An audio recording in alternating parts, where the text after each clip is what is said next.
So hello everybody, this is Pradyuman Kaurav and I am sixth year medical student in Orenburg State Medical University, final year है मेरा।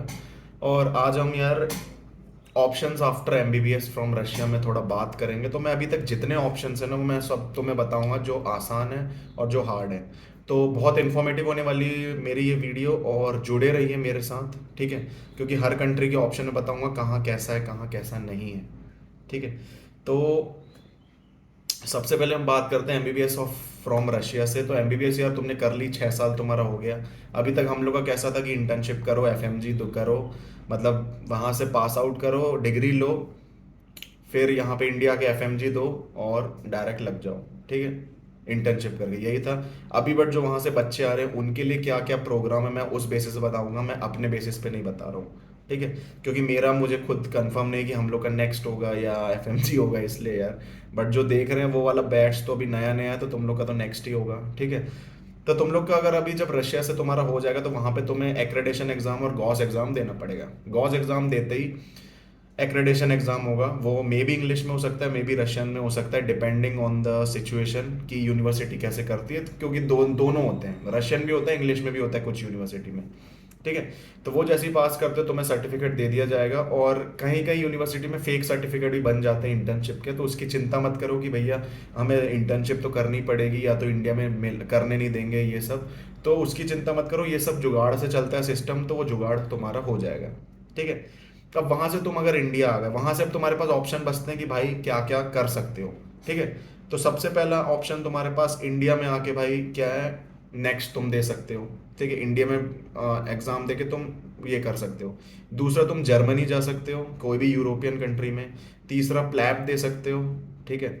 चौथा, you assembly का कोई भी exam दे सकते हो। पांचवा, तुम ऑस्ट्रेलियन मेडिकल काउंसिल का एग्ज़ाम दे सकते हो, ठीक है? और जो छठा मैं बोल रहा हूँ वो तुम्हारा कोई भी दूसरी कंट्री जहाँ का होता है, जैसे कतर का हो गया, ये सब, तो ये सब उसमें आ जाते हैं, ठीक है? तो सबसे पहले मैं इंडियन एजुकेशन के सिस्टम के हिसाब से चलूंगा कि वहां से आके करना क्या है। तो जैसे ही तुम लोग वहां से आओगे, अभी यहाँ पे लोगों को डाउट है एफएमजी होगा कि नेक्स्ट होगा। तो पहली बात तो तुम लोग के लिए नेक्स्ट ही होगा, तो उसमें कोई डाउट नहीं है। दूसरा डाउट बच्चों को ये क्या कि हमें दोनों एग्जाम देना पड़ता है, ये आज मुझे सुनने मिला एक से कि भैया हमको एफएमजी भी देना पड़ेगा और हमको नेक्स्ट भी देना पड़ेगा, ठीक है? एफएमजी क्या है? Foreign medical graduate exam. Next क्या है? National exit test. FMG screening exam था, बट जो नेक्स्ट हो रहा है ये स्क्रीनिंग नहीं है, ये कॉम्पिटिटिव भी है और लाइसेंस एग्जाम भी है, दोनों है, ठीक है? तो ये सब है, डिफरेंस मैं अलग वीडियो में बता दूंगा, बट अभी के लिए तुम ये मान लो कि तुम्हें सिर्फ नेक्स्ट देना है एक एग्जाम, और वो इंडियन मेडिकल ग्रेजुएट्स भी देंगे और तुम्हें भी देना है। तो कंपटीशन बिल्कुल इक्वल है, ठीक है? कोई ट्रांसपेरेंसी वो सब नहीं है, इक्वालिटी फ्रेटर्निटी कुछ नहीं है, तो तुम्हें देना कि देना ही पड़ेगा, ठीक है? तो जैसे ही तुम लोग आते हो तो तुम्हारा नेक्स्ट वन होगा। नेक्स्ट वन अभी तक डिसाइड किया, नवंबर या दिसंबर, जो जिस मंथ में भी हो जाए, 2 बार होगा साल में, नेगेटिव मार्किंग है, और पूरे क्लिनिकल सब्जेक्ट्स आ रहे हैं। तो क्लिनिकल सब्जेक्ट्स जितने भी है, तुम्हारा ये फोर्थ ईयर, जो इंडिया का फोर्थ ईयर है उसमें जो सब्जेक्ट होते हैं पूरे वही है, ठीक है? तो वो सब आके उसके साथ एलाइड सब्जेक्ट्स भी हैं जो थोड़े से छोटे हैं, प्लस तुम्हारे नॉन क्लिनिकल सब्जेक्ट भी आएंगे, बट उसको कहीं लिखा नहीं है उन लोगों ने। उसमें लिखा है कि सिर्फ क्लिनिकल सब्जेक्ट आएंगे, बस उसको कहीं ना कहीं ऐड कर देंगे, क्योंकि क्वेश्चंस यार एक वन लाइनर नहीं बनते हैं। तो उसमें एनाटमी, बायोकेम सब वो लोग घुसा देंगे, उनके पास बहुत दिमाग है इसके लिए। तो नेक्स्ट वन तुम दे दोगे, तो नेक्स्ट वन के बाद तुम आज अगर पास हो जाओगे, और तुम्हें हर हर सब्जेक्ट में 50% अबव चाहिए, 50% अबव जब हर सब्जेक्ट में लाओगे तभी तुम वो पास कहलाओगे।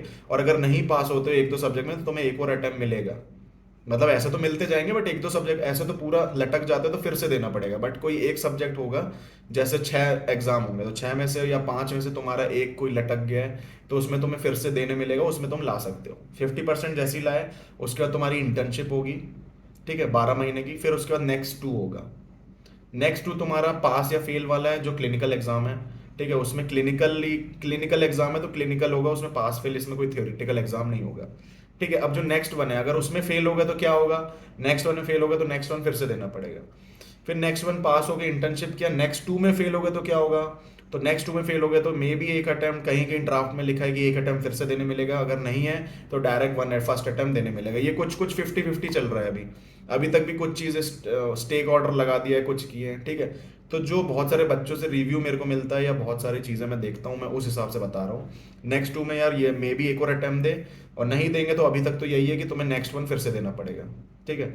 कुछ लोग, कुछ अभी ये भी ड्राफ्ट है कि सिर्फ 30 साल तक तुम उसको दे सकते हो तुम्हारी एज के, या सिर्फ 3 अटेम्प्ट मिलेंगे, ऐसे ऐसे तो बहुत सारी चीज़ें। तो वो अभी चेंज होते जाएंगी, तो उसमें तुम्हें सोचने या बहुत कुछ करने की ज़रूरत नहीं है, उसको तुम नॉर्मली लेके चलो।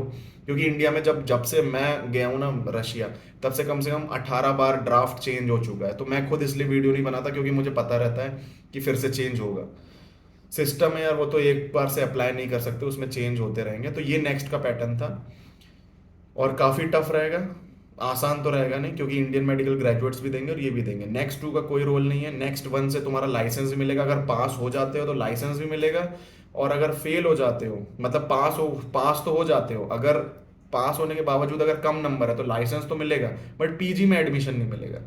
पीजी का एडमिशन तुम्हें नेक्स्ट 1 में जितने अच्छे मार्क्स लाओगे उसके बेसिस पे मिलेगा। ठीक है। तो अगर नहीं भी मिले तो ये भी बात है कि अभी भाई जो पहले के लोग हैं वो क्या देंगे, जो मतलब, तो मतलब कंपटीशन देखो ना, तुम तो आओगे, तुम तो बैठोगे, प्लस जो पहले के एफएमजी हैं जो फेल हो चुके हैं पहले एग्जाम में वो भी बैठेंगे, प्लस इंडियन मेडिकल ग्रेजुएट्स बैठेंगे जो उस साल पर्टिकुलर एग्जाम दे रहे होंगे, प्लस जो एग्जाम में फेल हो गए होंगे वो भी बैठेंगे, प्लस वो लोग भी बैठेंगे जिनका निकल चुका है और वो पीजी की तैयारी कर रहे हैं, वो भी बैठेंगे। तो खुद सोच लो कंपटीशन कितना होने वाला है। ठीक है, तो उस हिसाब से सोचो। और पढ़ना तो पड़ेगा, अब तो कोई ऑप्शन नहीं। डॉक्टर चाहे इंडिया में करो चाहे बाहर करो, भाई पढ़ना तो तुम्हें पड़ेगा दबा के, क्योंकि बुरी तरह कर रहे हैं ये लोग। ठीक है, ये मैंने अब इंडिया का ऑप्शन बताया। ठीक है, लाइसेंस लो और फिर जॉब में करने लग जाओ। ठीक है, बाकी फिर दूसरा ऑप्शन तुम्हारा जर्मनी का हो जाता है। जर्मनी में क्या है कि बहुत सारी यूनिवर्सिटी होती है रशिया का जिनका डायरेक्ट कोलैबोरेशन होता है जर्मनी के साथ। ठीक है, कुछ यूनिवर्सिटी हैं उसमें, मतलब मैक्सिमम यूनिवर्सिटी होती है जिनका डायरेक्ट कोलैबोरेशन होता है, बट रशियन यूनिवर्सिटी का ऐसा है कि यूरोपियन काउंसिल है पूरा, तो ये लोग भेज देते हैं डायरेक्ट विदाउट किसी दिक्कत के। तो तुम वहां पे जर्मनी जाओ, वहां का फ्री में स्टडी कर सकते हो। जर्मनी की तो वैसे ही फेमस है यार फ्री में स्टडी करने के लिए, तो जर्मनी जा सकते हो। बट वहाँ पे तुम्हें जर्मन सीखनी पड़ेगी, वहाँ पे अच्छा खासा सेटल हो सकते हो, अच्छा खासा पेमेंट है अगर रशिया में सेटल नहीं होना। तीसरा ऑप्शन है कि रशिया में ही सेटल हो सकते हो। तो रशिया में सेटल होने का क्या ऑप्शन है कि तुम्हारे पास जैसी तुम्हारी डिग्री हो जाती है, डिग्री होने के बाद तुम्हारा एक्रेडिटेशन एग्जाम हो गई। ठीक है, उसके बाद इसके बाद क्या होता है कि तुम्हें रशियन के फिर से, ये जैसे अपने यहाँ इंटर्नशिप होती है ना, उन लोग की पर्टिकुलर 12 या 2 साल की इंटर्नशिप होती है। डिपेंड करता है किस हिसाब से वो लोग करवाते हैं। उनकी भी होगी, जिसको हम ऑदिना तुरु बोलते हैं। ठीक है, रेसिडेंसी होती है प्लस इंटर्नशिप भी होती है वो। तो ऑर्डिनातुरु बोलते हैं, वो तुम्हें एक एग्जाम के बाद देने मिलती है। ठीक है, तो वहाँ का अगर तुम्हें पीजी में एडमिशन चाहिए तो सबसे पहले तुम्हें यहाँ पे बेस में काम करना पड़ेगा हॉस्पिटल में, और उसके बाद मिल जाता है काम करना, कोई डिफिकल्टी नहीं। पुतिन ने इतने, अपने मोदी ने इतने अच्छे रिलेशन बना रखे हैं कि वहाँ जॉब करने में कोई प्रॉब्लम नहीं आएगी, आराम से कर सकते हैं। ग्रीन कार्ड और वहाँ पे रेसिडेंसी की भी, वर्क परमिट की कोई प्रॉब्लम नहीं आएगी। सिर्फ वो लोग मांगते हैं कि तुम्हारी रशियन अच्छी होनी चाहिए, तो रशियन अच्छी कर लो, प्रॉब्लम कुछ नहीं है। रशियन अच्छी होगी, कोई भी हॉस्पिटल या क्लिनिक में तुम्हें मिल जाएगा। हॉस्पिटल में करने पे जैसे ही करते हो 2-3 साल करो, फिर उनका वहाँ पे रशियन का एग्ज़ाम होता है। अच्छा करोगे तो रशियन का एग्ज़ाम होगा, वहाँ पे जैसे इंडियंस का है वैसे ही होता है। कम सीटें होती हैं, टॉप के स्टूडेंट को बहुत टॉप के कॉलेज मिलते हैं।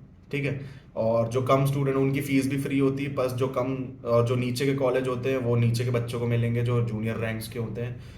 फिर उसके बाद तुम्हें ब्रांच ले लो वहाँ पे।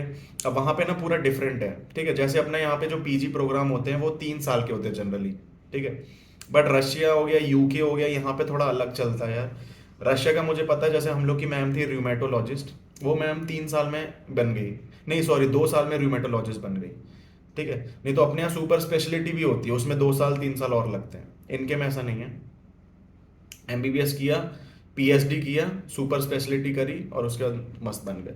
बट यहाँ पे रशिया में अगर तुम रेडियोलॉजिस्ट बन रहे हो या डर्मेटोलॉजिस्ट बन रहे हो या तुम सर्जन बन रहे हो, कोई भी surgeon, orthopaedic surgeon, GIT surgeon, GI surgeon, कोई भी न्यूरो सर्जन, तो तुम्हें कम से कम 12 या 13 15 साल लग जाएंगे आराम से। एमबीबीएस छोड़ के 6 साल हटा के एक्स्ट्रा में, क्योंकि 2 साल तो तुम्हारे इसमें चल हो जाएंगे खत्म, क्या बोलते हैं, इंटर्नशिप इस सब में। फिर तुम 1-2 साल जॉब करोगे, उसके बाद एग्जाम दोगे। उसके बाद अगर तुम ये यहाँ का प्रोग्राम उठाते हो कि मुझे सर्जन बनना है, तो सर्जन ऑलमोस्ट यार 6-7 साल ऑलमोस्ट चले जाएंगे, फिर सेटल करने करते करते हो जाएगा।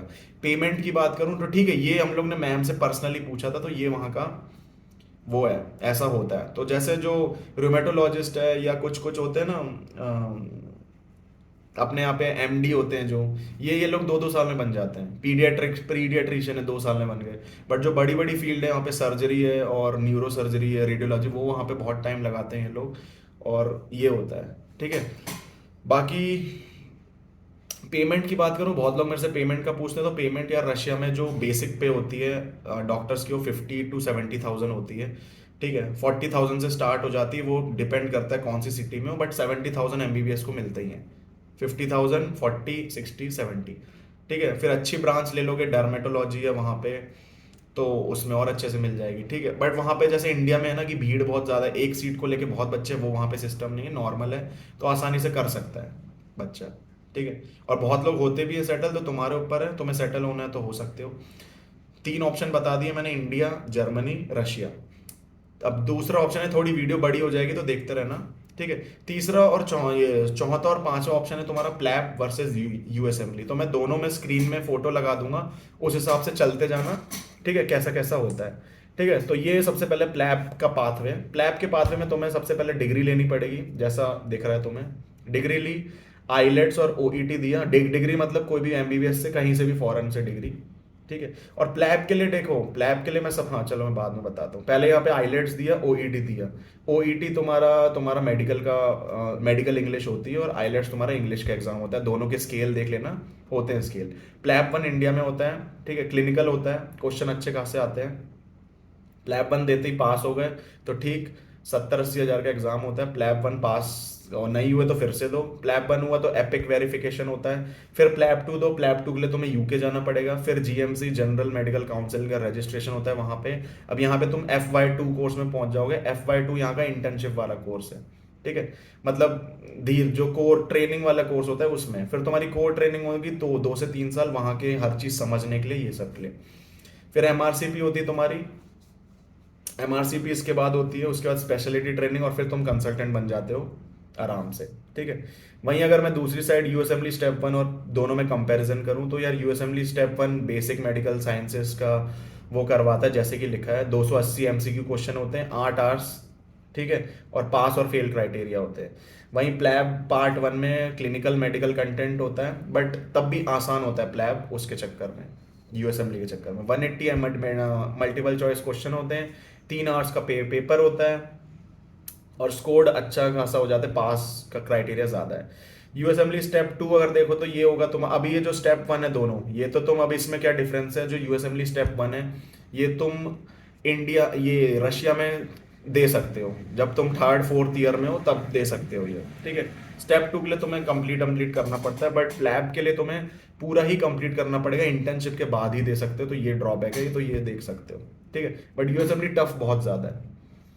फिर यूएसएमली के लिए भाई 318 एमसीक्यू स्टेप 2 में होंगे। ये वाला जो पेपर होगा ये तुम्हें वहीं रशिया, ये यूएस जाके देना पड़ेगा, और जो प्लैब है वो तुम्हें यूके जाके देने पड़ेंगे।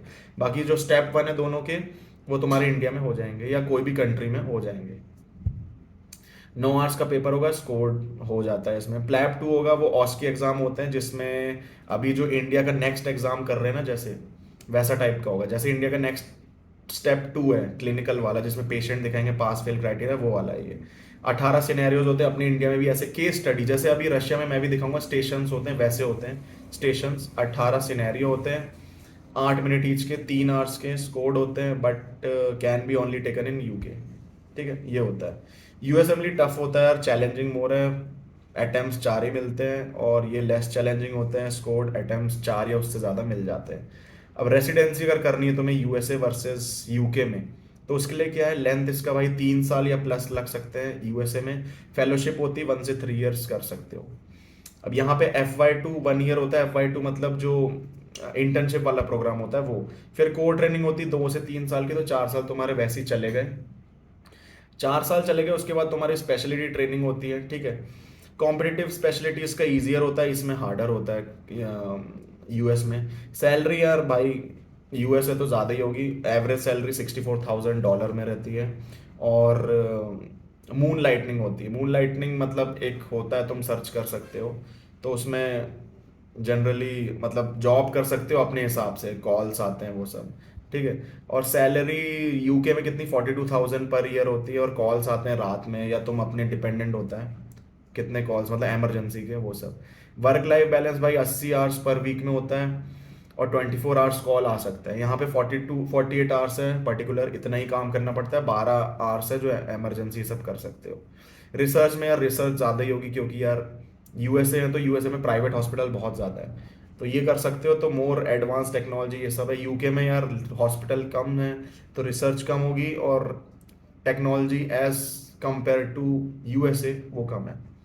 ठीक है, अब ये कॉस्ट है कि कितनी आ जाती है दोनों में। ठीक है, तो सबसे पहले अगर मैं ये देखूँ सैलरी प्लस लाइफस्टाइल, तो सैलरी यार यूएसए और यूके का देखो तो सैलरी $352,000 पर ईयर कमा सकते हो, और यही यूके में $121,900 पर ईयर ये एवरेज सैलरी रहती है। आवर्स 5 दिन काम करना होता है एक वीक में, कॉल मोर होते हैं। यहाँ पे 4 दिन काम करने पड़ते हैं वीक में और कॉल लेस होते हैं। जॉब अवेलेबिलिटी ज़्यादा होती है यूएसए में, और यूके में यार कम होती है, वही सेम चीज़ जो मैंने बताया। ठीक है, देन फिर जो पैसे लगते हैं तो ई सी एफ एम जी जो रजिस्ट्रेशन होता है इसका यूएसए में, तो वो तुम्हारा $135। यूएस एमली स्टेप 1 तुम्हारा $1155। स्टेप 2 सी के तुम्हारा $1175, और ओ ई टी तुम्हारा $587 का हो जाता है। E C F M G certification $900 लगते हैं, एप्लीकेशन $3500। You assembly step 3 $980। तो बहुत सारा लगता है यार, तो टाइम तो लगेगा, इसको कैलकुलेट कर सकते हो तुम। और आगे भी आने जाने का खर्चा बहुत ज़्यादा, मतलब 20 लाख ऑलमोस्ट लग ही जाते हैं। प्लैब का पाथवे थोड़े कम उसमें हो जाता है, क्योंकि प्लैब 1 में $316 लगते हैं, प्लैब 2 में $1158। आईलेट्स तुम्हारा 250 का, और ओ ई टी $587 का। प्रोविजनल रजिस्ट्रेशन होता है जिसमें $65 लगते हैं, और फुल रजिस्ट्रेशन के लिए $200। तो ये ऐसा कुछ होता है। और वीज़ा यार यूके का जनरली मिल जाता है आसानी से, मतलब बहुत ज़्यादा भागना नहीं पड़ता, बट यूएसए में टाइम लगता है। ठीक है, तो ये J1 है वीज़ा है जो एक्सचेंज विजिटर वीज़ा, इसका मुझे बहुत ज़्यादा वो नहीं पता है, तो बस वीज़ा टाइम लगता है इतना पता है, और यहाँ पे 2 साल का वीज़ा मिलता है। तो ऐसा है। तो होप आपको ये चीज़ समझ आ गई होंगी जो मैंने अच्छे से पूरा डिटेल में बताया है। और इस वीडियो को देखना, नहीं समझ आए फिर से देखना। ये तो तुम्हारे वो है कि ऑप्शन क्या क्या है करने में। फिर से मैं बोल रहा हूँ कि सिर्फ यूएसए है जो तुम विदाउट इंटर्नशिप रशिया भी जा सकते हो यूएस एमली के लिए। स्टेप 1 तुम, जैसे मेरे फ्रेंड लोग हैं वहाँ पे, अभी 4th ईयर में उन लोग ने यूएस एमली स्टेप 1 निकाल लिया है। 4-5 लोग हैं आराम से। ठीक है, मेरे कॉलेज के और औरनबग के 4-5 लोग हैं जिनने निकाल लिया 4th ईयर में। 5th-6th में मे बी वो लोग या तो स्टेप 2 देंगे, ये सब देंगे, तो उनको इंटर्नशिप की ज़रूरत नहीं है। बट वहीं अगर मैं प्लैप दूंगा या तुम्हें प्लैप देना है, तो उसके लिए तुम्हें सबसे पहले इंडिया आना पड़ेगा, इंटर्नशिप करनी पड़ेगी, मतलब ये क्या बोलते हैं नेक्स्ट निकाल के, तब वहाँ की इंटर्नशिप तुम वहाँ अप्लाई करोगे प्लैब में यूके जाके, और फिर उस हिसाब से तुम अपने कर सकते हो। ठीक है, बाकी जर्मनी जाने का क्या सीन है, जर्मनी जाने का भी यही है, रशिया से पूरा कंप्लीट करके डायरेक्ट वहाँ अप्लाई कर दो, वहाँ चले जाओ। ठीक है, वहाँ वो लोग रशिया के प्रोग्राम एक्सेप्ट कर लेते हैं, तो उसमें इंडिया आने की भी ज़रूरत नहीं है।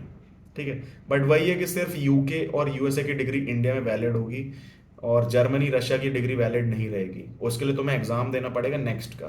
ठीक है, बाकी यूके यूएसए कनाडा इन सब का तो पता ही है, तुम्हें जा सकते हो। बाकी एक और है कतर का। कतर का मेरे एक फ्रेंड है, वो कतर से है, तो उसका मैंने पूछा था कि कैसा है, तो बोला एमबीबीएस तो वहाँ पे टफ होती है, और इसलिए वो भी रशिया आया था। बट अगर उसको पीजी करनी है तो पीजी के लिए उनके कंट्री में कोई प्रोग्राम नहीं है, वो लोग यूएस एमली प्रोग्राम मानते हैं। तो अगर जितने भी कतर को पीजी करनी होती है तो वो लोग यूएस एमली जाते हैं, यूएस एमली करते हैं यूएस से जाके, फिर वो इनकी डिग्री वैलिड यहाँ के करती है। तो ऐसा ऐसा प्रोग्राम है बहुत सारे, जिस कंट्री से तुम हो उस हिसाब से तुम देख सकते हो। ठीक है, ऐसा कुछ सीन चलता है।